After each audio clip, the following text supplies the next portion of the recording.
পশ্চিমবঙ্গ সরকারের রুরাল ডেভেলপমেন্টের ফান্ড থেকে প্রায় 3 কোটি টাকা বরাদ্দ হলো রাস্তা সংস্কারের জন্য নদিয়ার নাকাশিপাড়া ব্লকে। Our channel content only for education and information purpose. We do not promote any violence, criminal activity, crime against women, or self-injuries and communal disharmony.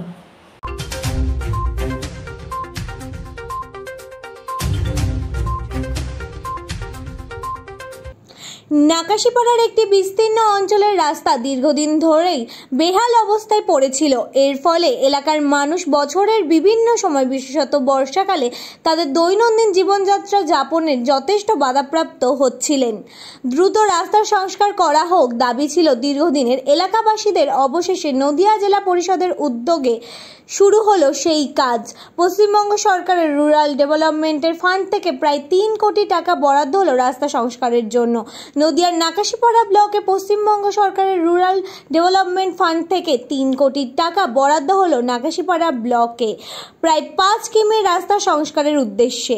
Nadia জেলা পরিষদের কৃষি কর্মাধ্যক্ষ সিরাজ শেখ এ বিষয়ে আমাদের প্রতিনিধিকে জানালেন, নদিয়া জেলা পরিষদের WBSRTA দপ্তরের উদ্যোগে এই রাস্তা সংস্কারের কাজ শুরু হয়েছে। তিনি আরও জানান, এর ফলে 3টি জিপি যথাক্রমে বীরপুর 1, বীরপুর 2 ও দোগাচির অন্তর্গত প্রায় 9টি গ্রামে 7 থেকে 8 হাজারের অধিক মানুষ উপকৃত হবেন। তিনি এই জন্য ধন্যবাদ জানান রাজ্যের মুখ্যমন্ত্রীকে। এই রাস্তাটা দীর্ঘদিন বেহাল অবস্থায়, সারবাড়ি ভট্টাচার্য বাড়ি থেকে দুর্গাপুর PMGSY রোড পর্যন্ত অ্যাপ্রক্সিমেট 5 কিলোমিটার রাস্তা, 4.730 কিলোমিটার। তা সেই জায়গায় প্রায় 3 কোটি টাকা বরাদ্দ হয়েছে এবং এই রাস্তা পশ্চিমবঙ্গ সরকারের রুরাল ডেভেলপমেন্ট ফান্ড থেকে এই অর্থটা দিয়েছে এবং নদিয়া জেলা পরিষদের WBSRDA দপ্তরের তত্ত্বাবধানে এই কাজ চলছে। এর জন্য পশ্চিমবাংলার মাননীয় মুখ্যমন্ত্রী মমতা বন্দ্যোপাধ্যায়কে ধন্যবাদ জানাই এবং কৃতজ্ঞতা জানাই এই এলাকাবাসীর পক্ষ থেকে। এই এলাকার এই রাস্তাটা প্রায় 9টা গ্রাম আছে এবং সেই সঙ্গে 3টে জিপি টাচ করছে, একটা বীরপুর 2, বীরপুর 1 এবং দোগাছি জিপি। এই পদুমা গ্রামটা কিন্তু দোগাছি জিপির আন্ডারে অবস্থিত। অনেকটাই পরিবর্তন হবে, কারণ লোক সংখ্যা বাড়ছে, জায়গার পরিমাণ তো আর বাড়ছে না। 5 কিলোমিটার রাস্তা টোটাল, দুই পাশের পিছিয়ে পড়া সমাজের মানুষের যে জায়গা জমিগুলো আছে তারা গিয়ে বসত বাড়ি তৈরি করতে পারবে, বাড়ি করে সেই বাড়ির সংলগ্ন চাষবাস করতে পারবে, সবজি থেকে শুরু করে সব রকম, এবং পরিষেবা যাতায়াত বেথরডিতে খুব সহজে তার অতি দ্রুত পৌঁছে যেতে পারবে। মানে এক কথায় বলতে গেলে সব রকম সার্বিক বহু দিক থেকে উপকৃত হবে এলাকাবাসী। এর পাশাপাশি তিনি আরও বলেন, তার বাড়ি ভট্টাচার্যবাড়ি দুর্গাপুরের মতন বিভিন্ন গ্রামে পিছিয়ে পড়া মানুষদের জীবনযাপন উন্নত হবে, তাদের আর্থসামাজিক অবস্থার উন্নয়ন ঘটবে বলেই তিনি আশাবাদ।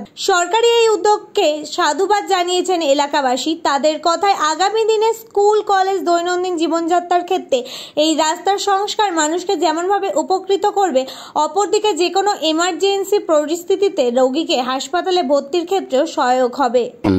এই রাস্তাটা আমরা তো সেই ছেলেবেলা থেকেই দেখেছি যে এই রাস্তাটা এরকম বেহাল অবস্থা। ওই এক সময় আমরা যখন সেই সময় টেস্ট রিলিফের যখন মাটি কাটা হয়েছিল, সে আজকের কথা নয়, সে বহুত দিন আগেকার কথা। তারপর থেকে এই রাস্তাটার কোনো সংস্কার হয়নি। তো এই রাস্তাটার অভাবে আমাদের অনেক দূর দিয়ে ঘুরতে হতো।